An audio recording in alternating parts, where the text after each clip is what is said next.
siang dan malamnya setiap datangnya apa? Ghufirallahu, ada ampunan yang tanpa batas. Nah, kalau udah paham bahwa Ramadan itu adalah anugerah terbesar karena kita dapetin Ramadan, dan dia rahmat karena pahalanya gede sekaligus ampunan, maka kita sayang kalau tidak memanfaatkan Ramadan. Begitu. Assalamualaikum warahmatullahi wabarakatuh. Alhamdulillahilladzi hadana li hadza wa ma kunna linahtadiya laula an hadana Allah. Asyhadu an la ilaha illallah wahdahu la syarika lah wa asyhadu anna Muhammadan abduhu wa rasuluhu la nabiyya ba'dah. Allahumma shalli ala Muhammad wa ala alihi wa ansarihi wa junudihi wa man jahada fisabilillah ila yaumil qiyamah. Jamaah salat Isya dan tarawih Masjid Al-Furqan Kubusan. Yang mulia Allah Subhanahu wa taala, wabil khusus para pengurusnya. Kalau di sini istilahnya bukan DKM, tapi kayak mahasiswa BEM, Badan Eksekutif Masjid Al-Furqan, ketua dan pengurus-pengurus yang lain yang saya tidak sebutkan satu persatu. Orang-orang tua kami, para bapak haji, tokoh-tokoh masyarakat, serta Pak Imam kita. Tidak terasa kita memasuki malam ke-17 sudah. Artinya sudah 17 hari Ramadan meninggalkan kita, dan sebentar lagi kita akan berpisah dengannya. Makanya doa yang diajarkan oleh Ibnu Rajab ketika Ramadan itu, Allahumma salimni ila Ramadan wa salim li Ramadan wa tasalamhu minni mutaqabbalah. Masya Allah. Kenapa sampai minta 2 kali? Allah sampaikan aku kepada Ramadan dan sampaikan Ramadan aku kepadamu. Kenapa 2 kali? Karena sifatnya Ramadan itu ada 2. Apa itu? Kalau kita kagak ninggalin dia yang ninggalin kita. Berapa banyak saudara kita yang tahun kemarin sama kita sekarang udah gak ada. Berarti dia ninggalin Ramadan. Nah, nanti 13 hari lagi Ramadan yang ninggalin kita. Maka Masya Allah, kalau ulama itu bikin doa dari Rasulullah SAW itu luar biasa. Hadirin sekalian, malam hari ini saya diminta, sebenarnya saya orang dekat tetangga sebelah. Saya dari pimpinan cabang Muhammadiyah Jagakarsa, yang sering itu di Masjid Al-Ikhlas sama di dekat kelurahan itu Nurul Jannah. Kalau di sini untuk pertama kalinya saya bisa hadir di sini, salam kenal dan takjil. Malam hari ini kita masuki malam yang katanya diperingati sebagai malam nuzulul Quran. Nah, malam hari ini sengaja saya bergembira melihat saudara-saudara kita di sini, karena termasuk orang yang menjaga Ramadan dan tetap bersemangat sampai malam ke-17 ini. Dan itu harus disyukuri, karena enggak semua orang bisa begitu. Kebanyakan orang-orang itu semangat di awal, kemudian lempeng di akhir. Padahal Ramadan itu adalah lari maraton. Kalau kita lihat lomba maraton, itu ketika pistol dibunyiin starter, itu yang petakilan, yang di depan itu banyak banget Pak, ribuan. Berapa kilo? Paling sekilo 2 kilo. Sementara maraton itu 42 kilo, Masya Allah. Nah, pelari profesional biasa saja. Itu yang heboh-heboh, itu yang para penggembira yang ribuan jumlahnya. Pas udah mau deket finish, kagak ada udah itu. Jangankan finish 5 kilo aja udah gak ada. Itu sama juga dengan orang yang mendapati Ramadan. Apa itu? Di awal, Masya Allah, nyusahin Pak DKI masjid, nyiapin tenda, nyiapin karpet, rapatnya. Kenapa? Jamaah udah gak muat katanya. Kenapa emang terawih udah gak muat tuh pakai jalan-jalan? Pertanyaannya berapa lama? Kalau di Cipedak 3 hari, Anda tahu di sini imannya tebelan dikit kali, mungkin setengah bulan, 2 minggu masih. Nah, kita masih bertahan karena bagian dari kegembiraan kita. Kenapa begitu? Orang yang bergembira dengan Ramadan itu, dia menjaga Ramadan itu. Dan kegembiraan seperti itu disuruh. Nanti ketika ketemu, udah lewat sih, di juz surat Yunus itu, juz berapa tuh? Masih juz 56 gitu ya, udah lewat.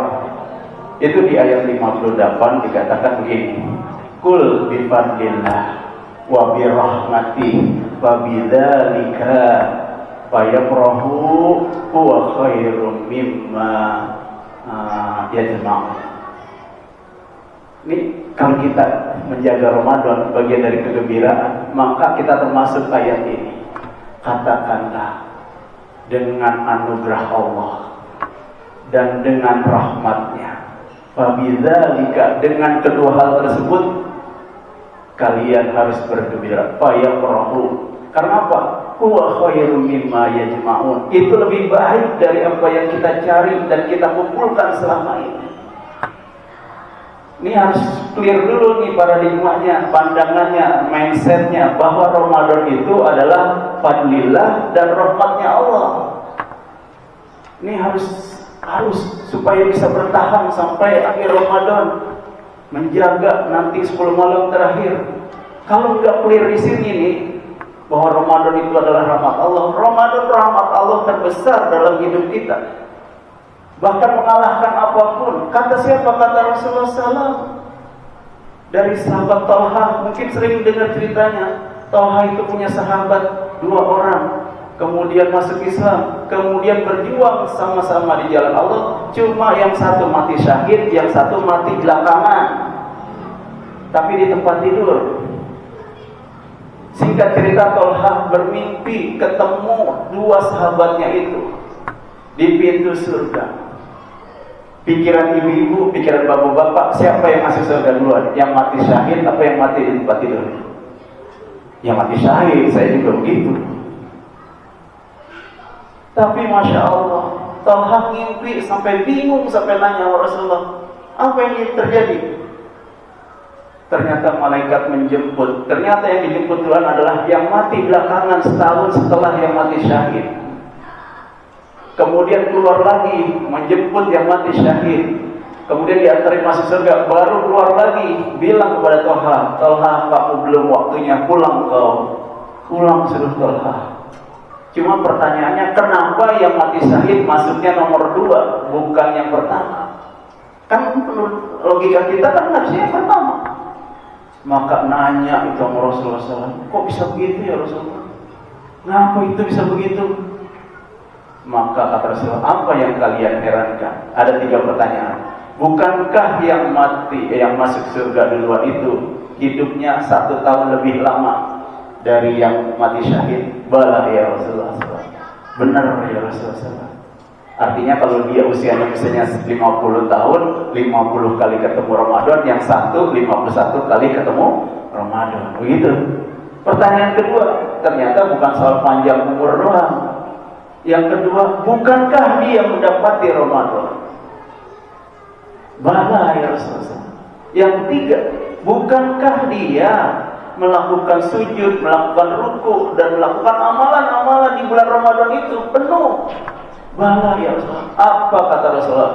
Jauh perbandingannya, bagaikan langit dan bumi. Jadi itu anugerah kita yang dapat Ramadan itu, dapat ini. Maka dengan orang-orang yang belum, itu bagaikan langit dan bumi. Artinya saking mulianya itu dapat Ramadan. Tuh begitu, tuh namanya anugerah. Yang kedua, rahmatnya. Ini harus jelas bahwa Ramadan itu rahmat. Pengertian rahmat minimal ada 2 dari pengertian yang lain. Yang pertama apa? Pahala dari Allah tanpa batas. Kata bocah sekarang mah unlimited pahalanya. Makanya disebutkan apa? Asya muli wa ana aznini. Puasa itu untukku. Maka kalau Allah mengatakan puasa itu untukku, itu artinya para ulama tafsir hadis mengatakan pahalanya unlimited. Kalau ibadah yang lain apa? Untuk dia, untuk kita masing-masing. Misalnya apa? gede banget, tapi ada batasannya. Misalnya apa? Besok nih, sebelum sholat subuh, ibu-ibu sholat 2 rakaat. Raka'ataini qabla al-fajri khairun minad dunya wa ma fiha. 2 rakaat sebelum sholat subuh itu lebih baik dari dunia dan seisinya. Bu, ada mobil paling mahal di dunia, namanya Bugatti Chiron. Kalau Rolls-Royce Phantom itu masih 30 miliar. Kalau udah masuk ke Indonesia itu sekitar 110 miliar harganya. Jadi bisa bikin apa aja tuh, ngembangin cabang kintolan tuh bisa mobil satu ini. Ternyata nggak ada apa-apanya dengan 2 rakaat sholat subuh kita itu. Lalu apa yang jadi permasalahan? Walaupun gede banget, ada batasannya, segitu, sedunia dan seisinya. Tapi ketika puasa, asyamuli, dia puasa itu untukku. Artinya unlimited. Nah, itu pengertian rahmat yang kedua. Pertama, pengertian rahmat yang kedua adalah apa? Ampunan Allah tanpa batas. Allah tuh kalau ngampunin kita tanpa batas, dan salah satu bentuk kasih sayang Allah itu adalah ampunannya tanpa batas. Inna rahmati taghlibu ghadabi. Sungguhnya rahmat itu mengalahkan murkaku. Jelas tuh di surat Al-Fatihah aja jelas. Bismillahirrahmanirrahim. Ar-Rahmanir-Rahim. Baru Allah mengatakan Maliki yaumiddin. Allah aku Maha Pengasih, Maha Penyayang. Kalau lu kagak mau juga, baru mau lagu apa juga, nanti lo akan kembali ke gua. Maliki yaumiddin. Baru tuh.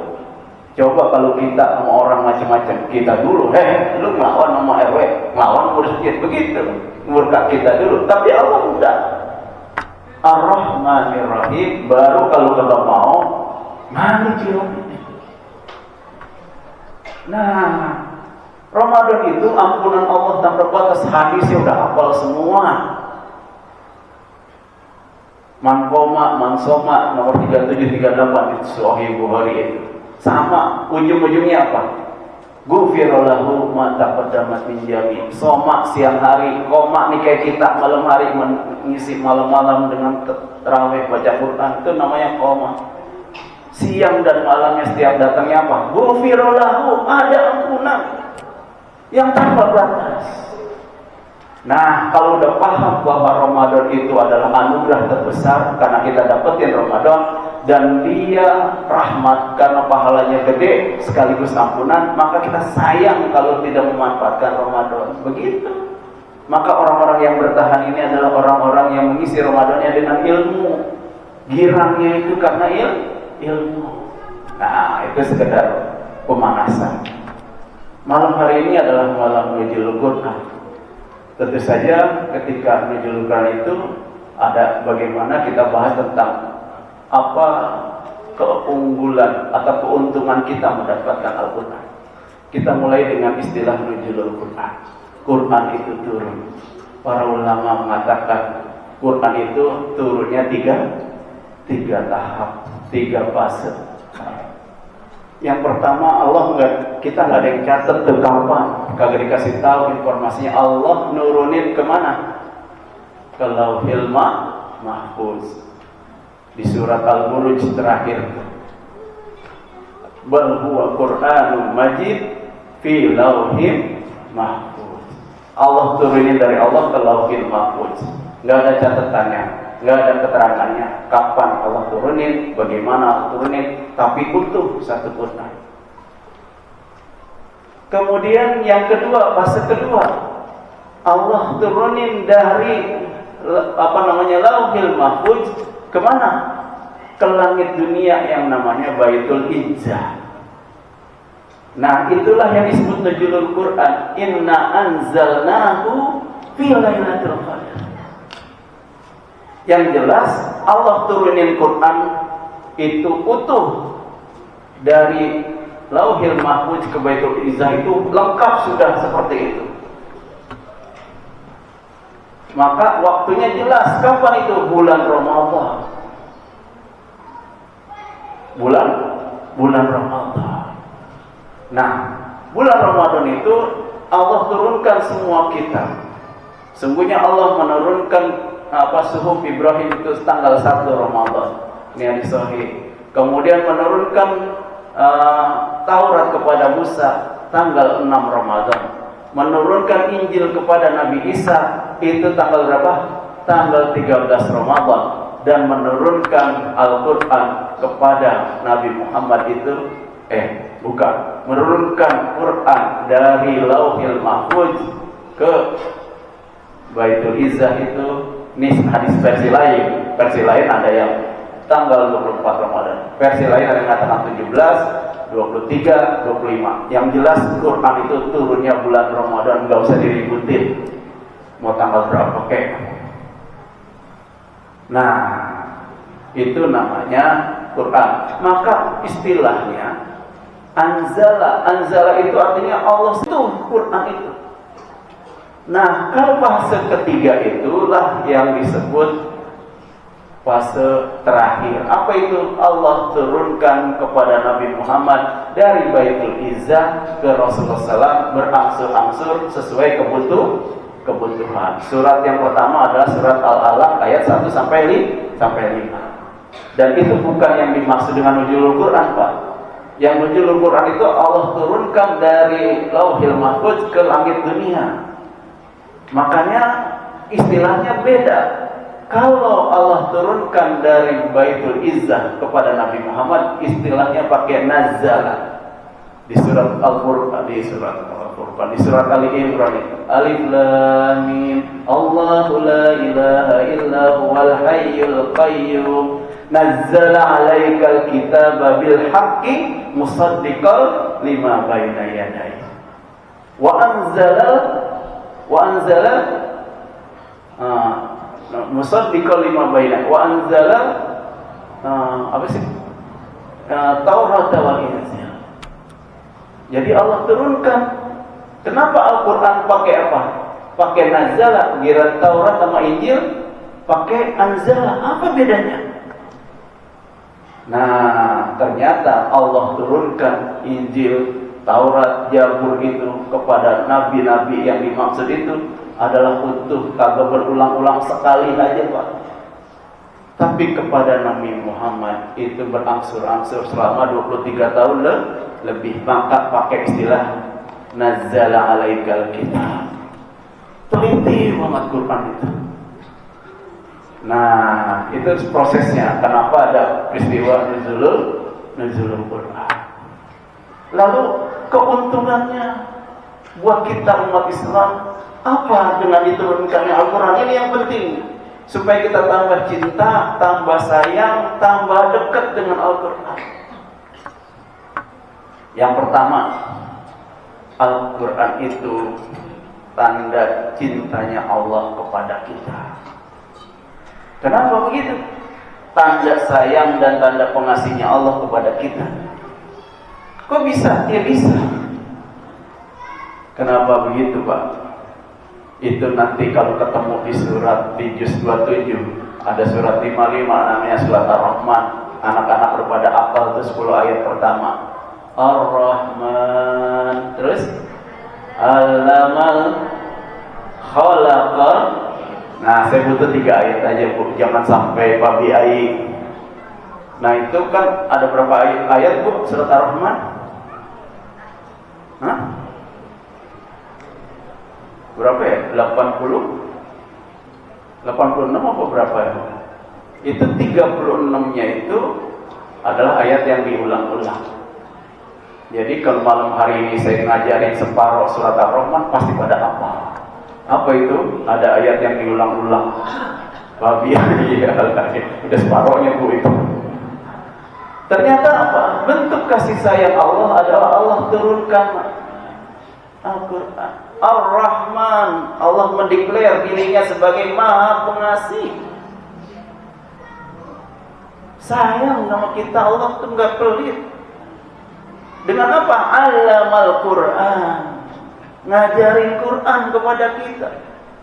Khalaqal insan, yang menciptakan manusia. Artinya Allah yang menciptakan manusia, tentu ada manual book namanya, aturan pakai.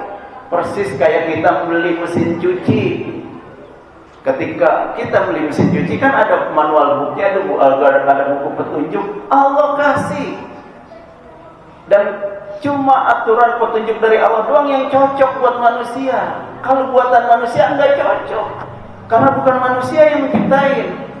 Kok bisa begitu? Iya, Bu, gambarannya begini. Kenapa Allah yang nurunin Al-Quran? Karena Dia yang menciptakan kita, maka kita diatur dengan Al-Quran. Gambaran sederhananya begini, ajak mikir dikit ya. Contoh, kita beli mesin cuci 2, karena pakaian kita banyak. Tuh mikir dikit. Kemudian yang satu merek LG, yang satu merek Samsung. Mereknya beda. Dikasih buku petunjuk, dikasih gambar. Nomor 1 namanya water inlet di merek LG. Nah di Samsung nomor 1 itu power inlet, dimasukin ke listrik. Kalau Samsung kalau LG dimasukin ke keran air. Nah sekarang pakai mesin cuci LG tapi pakai buku petunjuk Samsung. Kira-kira apa yang terjadi? Atau kebalikannya, yang Samsung kan itu kalau nomor 1 power inlet, dia tempat buat masukin listrik. Kita pakai buku petunjuk LG, kita masukin air, keluar asap Pak. Nah Al-Quran juga begitu. Allah yang ciptain manusia, maka Dia yang paling tahu manusia. Kalau kita nggak diajarin Al-Quran, Masya Allah kayak umat lain. Ada umat sebelah apa aja dimakan? Ada babi dimakan, ada anjing dimakan, monyet dimakan, bayi disop. Yang kagak-kagak aja, ada apa yang dimakan? Kita mah nggak boleh, karena kita diatur sama Al-Quran. Tuh bangsa Barat sekarang lagi kebingungan, kenapa emang maraknya LGBT. Sampai gereja mereka mengatakan bahwa apa? Mengesahkan perkawinan antar sejenis. Kalau kagak mengesahkan, namanya gereja diskriminatif. Maka orang-orang yang lurus di sana mengatakan bahwa cuma umat Islam doang harapan umat ini bisa bertahan. Karena orang Islam itu keras urusan gitu, Masya Allah.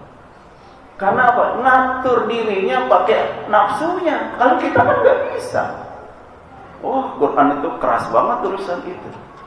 Tuh yang pertama.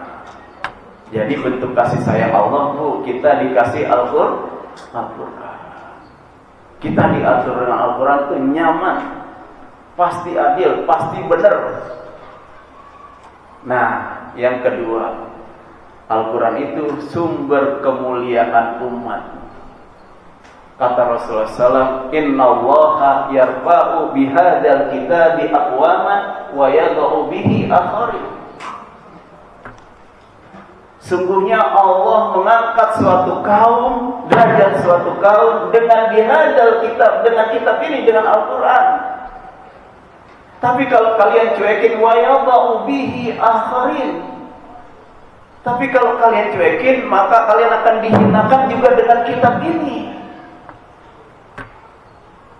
Jelas banget bahwa Al-Quran itu yang membuat kita mulia.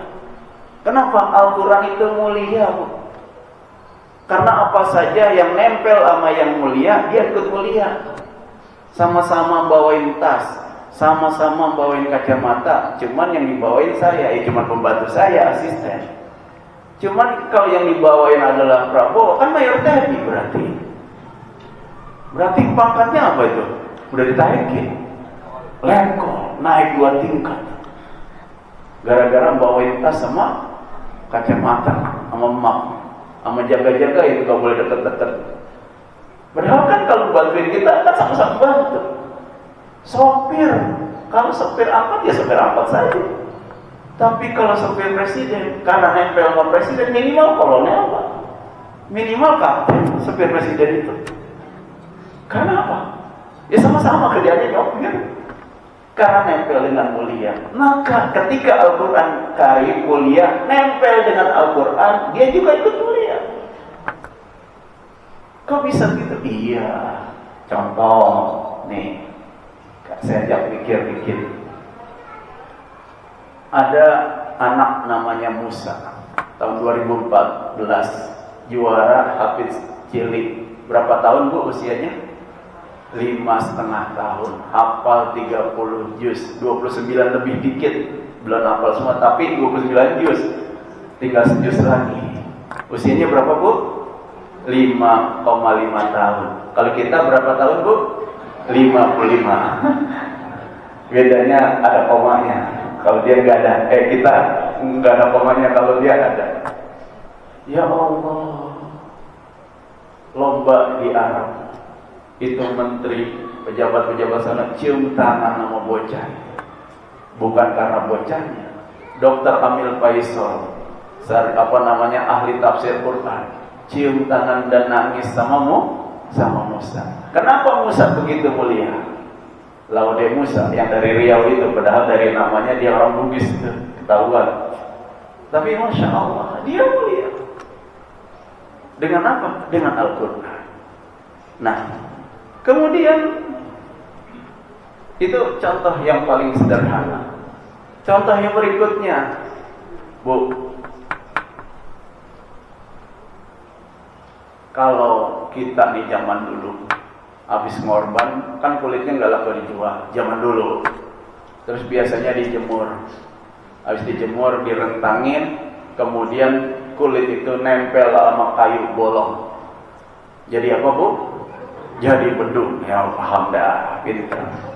Kalau dia jadi bedung diapain Bu zaman dulu? Dipukuli. Berapa kali? Kalau dulu kan gak ada speaker, 5 kali. Apalagi kalau malam takbiran sampai pagi itu dia digebukin sama bocah. Itu karena nempel sama kayu bolong. Ada orang Jogja kreatif banget. Kulit itu disamak, kemudian baunya hilang, kulitnya masih cakep, diukir dengan tulisan Al-Quranul Karim. Adanya di toko buku Gunung Agung dulu tahun 2000-an tuh, mahal. Kemudian dibuat apa? Dibuat cover atau sampul Al-Quran. Kemudian ibu-ibu baca. Habis baca biasanya kita sebelum taruh Quran diapain? Dicium. Karena apa? Kulit kambing sama-sama kulit kambing, yang satu nempel sama kayu bolong digebukin, yang satu nempel sama Al-Quran dicium sama ibu-ibu. Karena nempel sama Al-Quran. Itu nyata. Kemudian yang berikutnya nih, supaya tambah yakin. Ibu lagi belajar nulis Al-Quran bahasa Arab, karena tulisannya jelek banget, maka lagi belajar, disalinlah surat Al-Fatihah di kertas burem, kertas singkong kalau ke zaman kita udah kuning kusem, tapi ditulis sama ibu gitu pelan-pelan diikutin supaya bisa. Karena kertasnya jelek disimpan, nggak sengaja kebuang, jadiin rongsokan. Kejual, dibeli sama siapa? Sama penjual sayur. Buat bungkus ikan. Udah begitu ikan jamprong lagi. Lah ibu pas ada orang lihat, marah orang sekampung. Lu jangan macam-macam, itu Quran tuh. Jangan, kagak boleh. Nah sekarang kebalikannya, ada artis yang sekali session foto buat kalender itu 100 juta. Cukup 1 juta bayarannya, Masya Allah. Karena mahal banget bayarannya. Kemudian buat kalender tahun 2024. Kemudian dicetaklah di atas kalender itu. Kertasnya glossy, mengkilap, cakep, gambarnya juga cakep. Dia yang foto profesional. Karena udah masuk tahun 2025, kan udah habis tuh kalender, dirongsokin. Ceritanya dirongsokin. Kemudian dibeli sama tukang sayur. Sengaja, ternyata dibuat bungkus ikan jamrong juga sama. Kira-kira ada gak bapak-bapak atau imam? Jangan nih, artis gua nih. Gak ada. Karena dia nempel sama artis itu kertas, tapi kertas burung yang nempel sama Al-Quran sekampung marah itu kalau tahu. Nah, sekarang saya mau ambil ibrah yang lebih nyata di dunia nyata. Apa itu? Ada ibu. Sekarang kalau kita tidak mengambil ibrah itu, kita termasuk orang-orang yang tidak mengambil pelajaran dari peristiwa yang terjadi.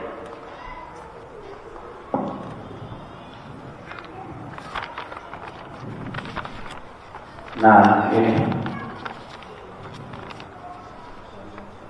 belum lama ini kita dikejutkan dengan fenomena penghancuran rakyat Palestina, khususnya daerah Gaza, gara-gara melawan Israel tanggal 7 Oktober 2023. Masya Allah Bu, negara kecil, nggak ada tentaranya, sekelas ormas. Hamas itu sekelas ormas melawan negara yang besar, dibantuin Amerika, dibantuin Inggris, dibantuin Prancis, dilindungi negara-negara Arab tetangganya. Kagak ada yang bantuin pisang tuh Palestina. Udah begitu menang. Nanti saya ceritain bagaimana menangnya. Lalu apa yang membuat orang Palestina itu begitu percaya diri? Bayangin kelas ormas melawan negara dengan kekuatan militer terbesar nomor 4 di dunia. Semua senjata yang dipunyai oleh Amerika dia punya. Disupport 350 miliar dolar per tahun oleh Amerika. Jadi canggih banget. Makanya bom yang dijatuhkan di Gaza itu melebihi 4 kali yang dijatuhkan di Hiroshima Nagasaki. Makanya rata sekarang, nggak ada sisa. Lalu apa yang membuat orang Palestina melawan? Padahal dia tahu dia bakalan hancur dan pede melawannya. Tanggal 7 Oktober itu ada peristiwa Tufan Al-Aqsa, artinya Tufan Al-Aqsa, untuk mencegah Israel membuat terowongan dan merusak Masjid Al-Aqsa. Diduluin duluan, Pak, diserang duluan. Kok pede? Udah kecil banget, kan seluas Depok Pak itu. Gaza itu 500 km persegi. Kan Depok kita kira-kira segitu. Segitu doang luasnya, cuma dia memanjang di pinggir laut. Kok berani melawan negara sebesar itu? Nah, apa yang membuat mereka berani dan bertahan? Karena dia nempel dengan Al-Quran. Ini datanya nih Pak. Penduduk Gaza memiliki target bahwa setiap satu rumah di Gaza itu harus ada satu penghafal Quran. Kemudian pada saat ini tercatat berapa orang? Ada 170.000 penghafal Al-Quran dari 2 juta penduduk Gaza. Berarti hampir 1:10. Jadi kalau ada seorang hafal Quran. Kemudian yang berikutnya adalah ada 3.200 kelompok belajar Al-Quran di 1.500 markas Quran, di tempat yang sempit, diblokir. Kemudian itu menandakan bahwa interaksi mereka dengan Al-Quran begitu luar biasanya, sehingga mereka pede. Kenapa? Quran mengabarkan kemenangan mereka. Kenapa? Karena dia baca surat Al-Isra itu. Wa qadaina ila bani Israil, di ayat 4 nih Pak. Coba perhatikan. Ini yang membuat mereka pede ternyata. Apa itu? Wa qadaina ila bani Israil fi kitabi la tufsidunna fil ardi marrataini wa la ta'lunna 'uluwan kabira. Dan kami tetapkan kepada Bani Israel dalam kitab itu, kamu pasti akan berbuat kerusakan di muka bumi 2 kali. Yang pertama tahun 1948 peristiwa Nakbah di mana mereka diusir dari Eropa oleh Nazi, tapi yang jadi sasaran adalah orang Palestina yang diusir. Mulanya ditolongin karena diberber sama Jerman sama Nazi, ditolongin orang Palestina, kapalnya disediain tangga, dikasih makan, dikasih selimut, tapi apa? Diusir. Itu kerusakan yang pertama. Kemudian dilanjutkan ayat kedua, fa idza jaa wa'adu ulahuma ba'asna 'alaikum ibadallana ulil ba'shin syadid fajasahu hilalatid diyar wa kana wa'dan maf'ula. Dan apabila datang satu hukuman buat kejahatan kedua, udah ditolongin kayak nolongin anjing kejepit. Tahu gak nolongin anjing kejepit? Kita udah tolongin nih anjing kejepit, pas kita udah terbebas kita yang digigit. Nah itu sama tuh Israel gitu. Maka Al-Quran di surat Al-Isra ayat 5 dikatakan, maka apabila datang hukuman buat kejahatan yang pertama, dari yang kedua kejahatan itu kami datangkan kepadamu hamba-hamba kami yang syadidun fajasu jiladun dia, yang apa? Hamba-hamba kami yang perkasa, susah dikalahin. Kemudian mereka merajalela di kampung-kampung. Itulah ketetapan yang pasti terlaksana. Nah, ayat 6-nya ini benar-benar kunci buat orang Palestina. Mereka yakin betul dengan ayat ini. Apa itu? Summa radadna lakumul qirata alaihim wa amdadnakum bi amwalin wa banin wa ja'alnakum aksara nafira. Kemudian kami berikan kepadamu giliran untuk mengalahkan mereka. Kami membantumu dengan harta, kekayaan dan anak-anak. Sekarang udah mulai itu. Mereka yakin karena Quran yang ngomong. Yahudi itu takut terhadap siklus apa bu? Siklus 80 tahun. Setiap 80 tahun mereka runtuh kekuasaannya. Mulai dari dikuasai dijajah Mesir setiap 80 tahun, kemudian dikuasai Babilonia setelah 80 tahun. Ini pun orang-orang Gaza karena paham betul Al-Quran, setiap 80 tahun berarti tahun 1948, maka diperkirakan tahun 2027 Israel dikalahkan. Mereka yakin banget karena Quran itu dibaca dan dihafal. Karena nempel sama Quran, berani melawan Israel. Secara logika kalau bakalan menang. Buktinya ini sekarang hancur. Tapi Masya Allah, kemarin bulan Januari itu ketika gencatan senjata, itu setelah berperang berapa lama? 15 bulan. Berapa lama itu? 427 hari, 15 bulan. Padahal kalau Israel melawan negara Arab kagak ada yang lama. Tahun 48 cuma 5 hari. Tahun 1967 melawan negara-negara Arab, Syria, Mesir, Yordania. Itu 3 negara meroyok Israel, kalah cuma 6 hari. Sampai Syria kehilangan dataran tinggi Golan, Mesir kehilangan gurun Sinai, kemudian Yordania kehilangan tepi barat yang di sana ada Masjidil Aqsa. Setelah damai dengan Israel, Sinai dikembalikan ke Mesir, sama Syria belum, masih dikuasai dataran tinggi Golan sampai sekarang. Sama Palestina, sama Yordania masih dikuasai setengah-setengah. Tepi barat itu Pak, itu kan tadinya punya Yordania. Masya Allah. 6 hari saja, tahun 67 itu perang 6 hari, kalah.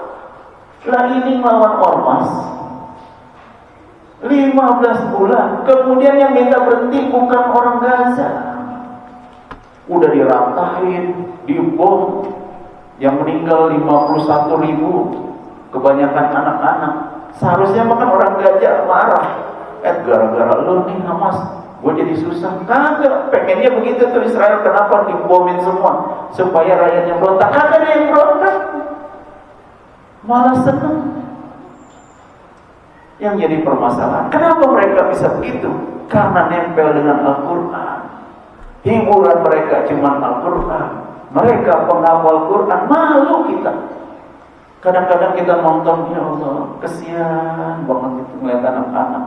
Tapi kalau Palestina, kesian melihat anak-anak Indonesia. Kenapa emang? Tiap hari dikuasai gadgetnya, jauh dari Al-Quran. Kesian sama orang Indonesia, korupsinya luar biasa. Negara kita ini dikesianin, kita ini negara paling emas kita itu Masya Allah setahun itu 3.000 ons. Berarti berapa kali 5 itu 3.000 ons. Berarti berapa tuh? Kalau on kan setengah kilo, berarti 1.500, 1.500.000 kilogram. Kalau dibagiin kepada penduduk Indonesia, kita kebagian 3 kilo emas itu. Kan dari tahun berapa itu? Freeport. Ya Allah, dihitung-hitung tuh ahli ekonomi dari tahun Freeport berdiri sampai sekarang, kalau dibagiin emas kita itu kebagian ke 180 juta penduduk Indonesia, berapa pun? 3 kilo emas. Saking kayanya Indonesia. Kesiannya sebenarnya kita jauh sama Al-Quran sehingga negara kita berantakan kayak begini. Masya Allah.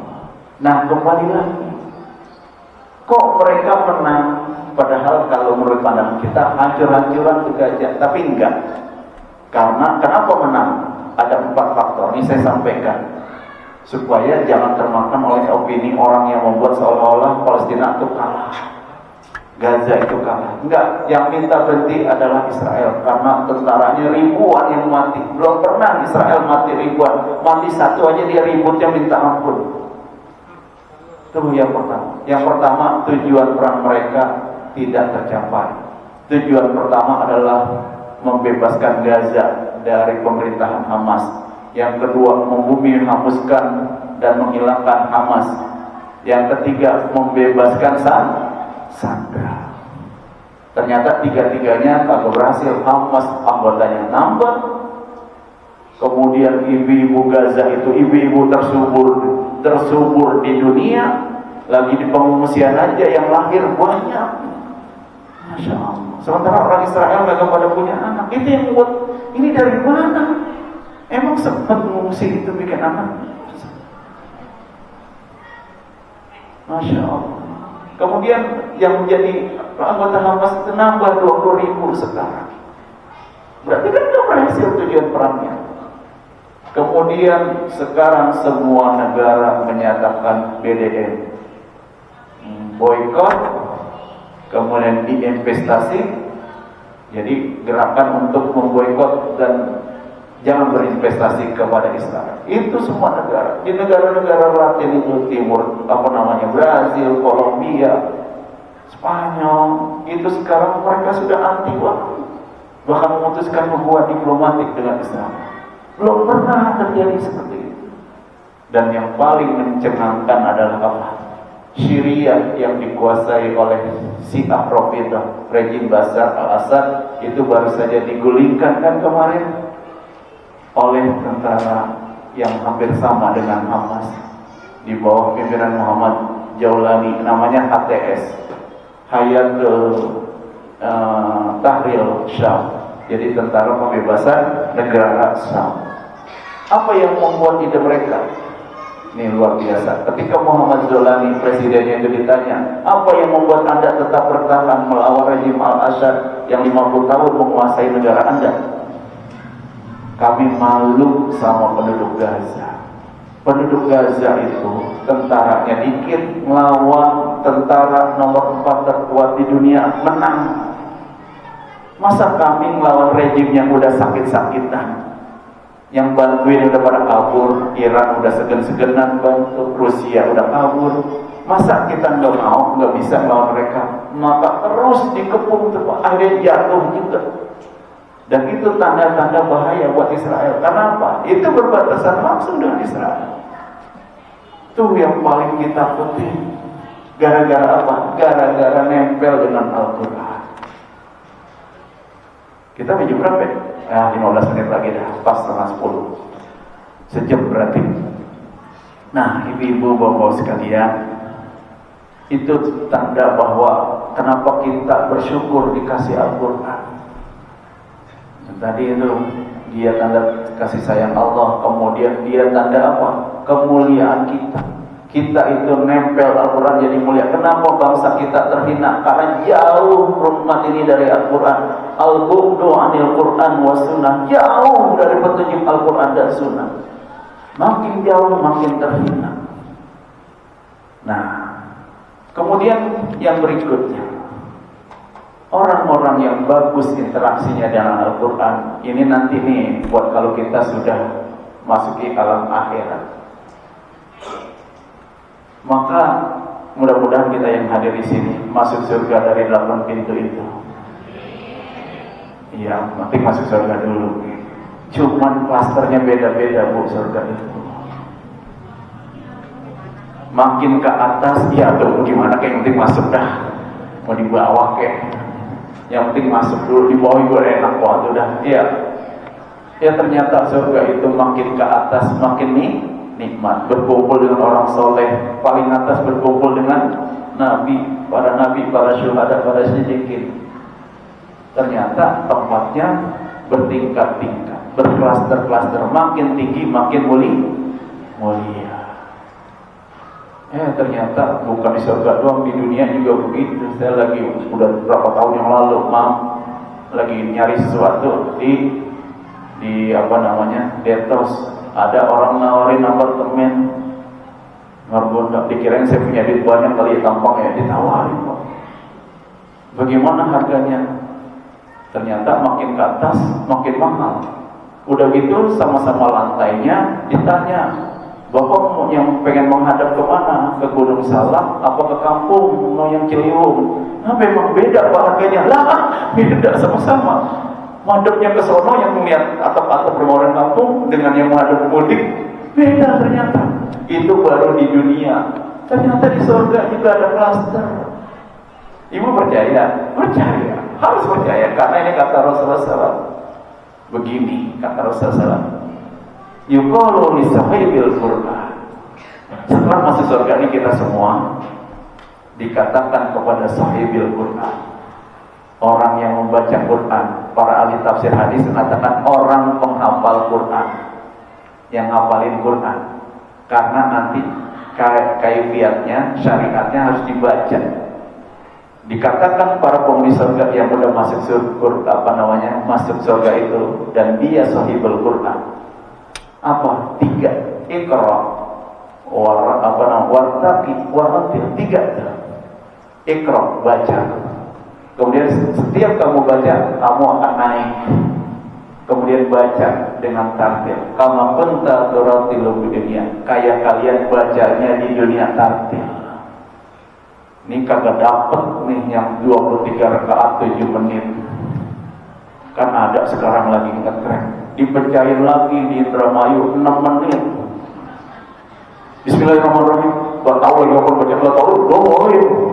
Amin. Nah, kapan baca?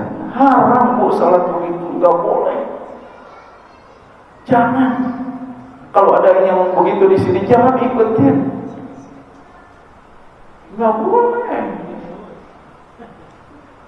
Kita aja tadi 45 menit, 11 rakaat. Lah dia 23 rakaat 7 menit, dipecahin lagi 6 menit.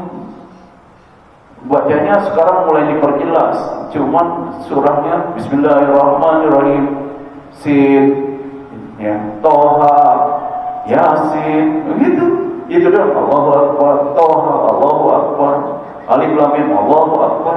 Ya enak banget, udah 1 ayat. Itu namanya ngakalin.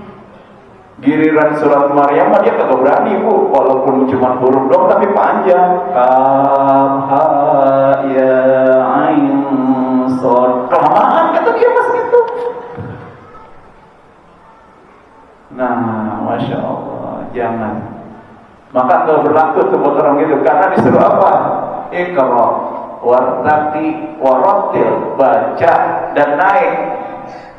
Makanya bercandaan anak-anak Palestina itu ketika udah hafal 20 juz sama temannya yang baru 15 juz, dan sorry ya, nanti kalau saya mati di bom, kalah saya di atas ya, mohon maaf ya. Yang jadi permasalahan kan kalau Ustaz kayak kita tidak dada-dadain mau Ustaz, Pak Ustaz maaf ya Pak Ustaz, itu bacaannya hafalannya baru segitu, saya ke atas dulu ya, kagak enak banget rasanya sama bocah digituin. Ternyata begitu memang. Iqra wartaqi waratil kama kunta taratil di dunia. Kenapa bacaan kita, hafalan kita menentukan? Karena hadisnya ditutup dengan fa inna manzilaka ila akhiru ayati taqra'uha. Sesungguhnya kedudukan kalian di surga itu, klaster kalian di surga itu tergantung kepada ayat terakhir yang kalian bisa baca. Lagi enak banget surga.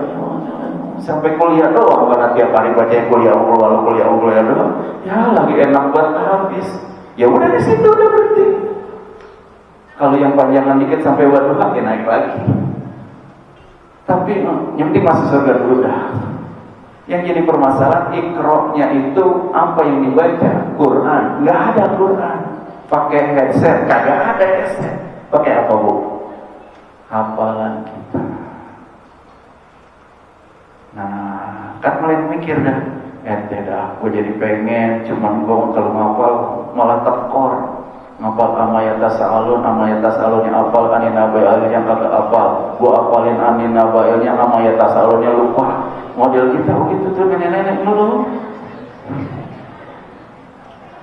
Tapi gua pengen surga paling atas gimana? Bu, tenang. Ada rahasianya. Nah, ada hubungannya dengan ayat di surat At-Tur ayat berapa? 21. Ini tolong nanti dilihat. Di juz berapa tuh? Di juz 27 nanti kalau dari 27. Apa itu? Walladzina amanu. Ini diingetin. Wa taba'athum dzurriyyatuhum bil iman alhaqna bihim dzurriyyatahum. Orang-orang yang beriman, anak cucu mereka ngikutin dalam keimanan, imannya sama-sama masuk surga. Nah ayat ini juga mengajarkan kita visi untuk masuk surga sekeluarga.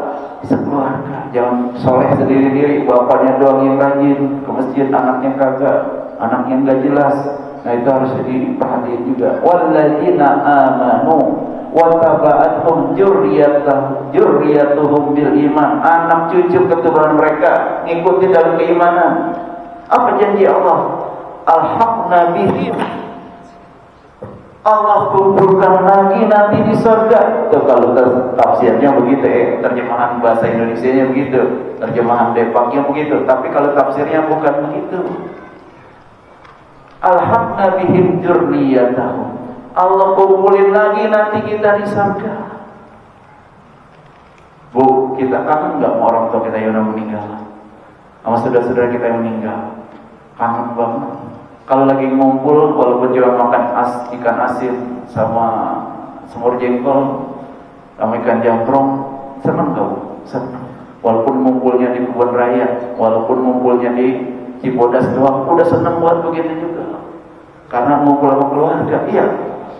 Kita dikumpulin di surga, sama Cibodas ada sungainya. Cuma Cibodas sungainya cuma bening doang, kadang-kadang ada plastik, ada kayu, ada kuning-kuning. Kalau di surga kagak ada. Di surat Muhammad itu nanti sungainya itu apa?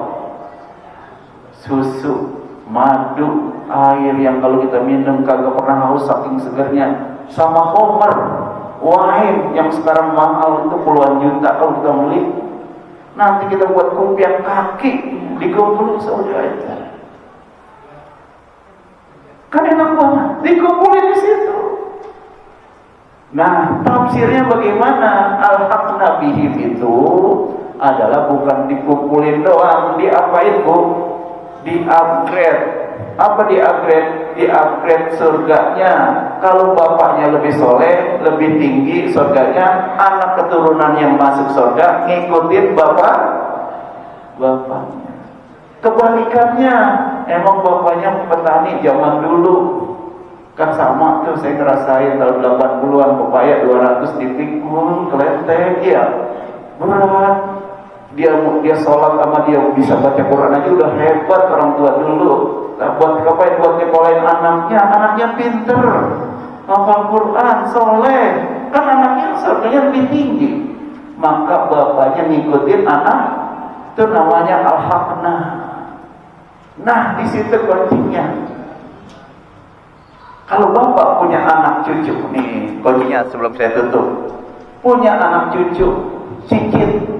Kita dorong dia, kita biayain dia supaya pertama menjadi anak yang soleh dulu, benar pemahaman agamanya, benar Al-Qurannya, hafalannya banyak, kemudian kehidupannya juga nggak korak-karet, itu namanya soleh. Maka bisa dipastikan jangan sampai hafal Quran tapi ujung-ujung murtad kayak si Kumaila itu, jangan, itu ada yang salah itu. Nah, jangan sampai begitu. Nah, anak-anak kita hafal Quran. Tentu saja ketika masuk surga, dia naik enggak, Bu? Kan Iqra wartaqi, ya dia mah hafal Quran enak aja. Bismillahirrahmanirrahim. Alif lam mim, Allahu la ilaha, makin naik aja udah. Kita didada-dadain. Tapi kata Allah, alhaqna bihim dzurriyyatahum. Itu siapa anak yang soleh itu sampai naik surga? Yang nyekolahin, yang didik siapa? Engkongnya yang biayain, bapaknya yang nyekolahin, yang nyuruh, yang bina, yang negur. Masya Allah. Kalau perlu menjual aset buat supaya jadi soleh, jadi dia. Maka janji Allah apa? Alhaqna bihim dzurriyyatahum. Nenek-nenek yang ngapalin amayat tasa'alun anin naba'ilnya lupa, dan anin naba'ilnya diapalin amayat tasa'alunnya lupa, punya anak begitu, diajar. Nah, kesimpulannya, karena kita mulia dengan Al-Quran, maka jangan pernah kita jauh dari Al-Quran. Kedua, kita usahakan anak keturunan kita menjadi orang penghafal Al-Quran. Kalau kagak jatuh di anak, di cucu. Kalau di cucu kagak ada, dicicit. Pokoknya ada dari keturunan kita. Ketika masuk surga atas peran kita, maka dia masuk surga. Kita diajak. Pas setengah 10, 1 jam, jangan lama-lama karena biasa baru sahur. Dah malam nuzul Quran begini aja ya. Jadi udah paham ya. Jadi kenapa kita bersyukur Allah kasih Al-Quran sebagai anugerah terbesar dalam hidup kita. Terima kasih, salam kenal, salam takdim kepada semua jamaah di sini. Mudah-mudahan kita bisa berjumpa lagi di lain kesempatan. Terima kasih. Al-haqqu min rabbik wa la takunanna minal mumtarin. Wassalamualaikum warahmatullahi wabarakatuh.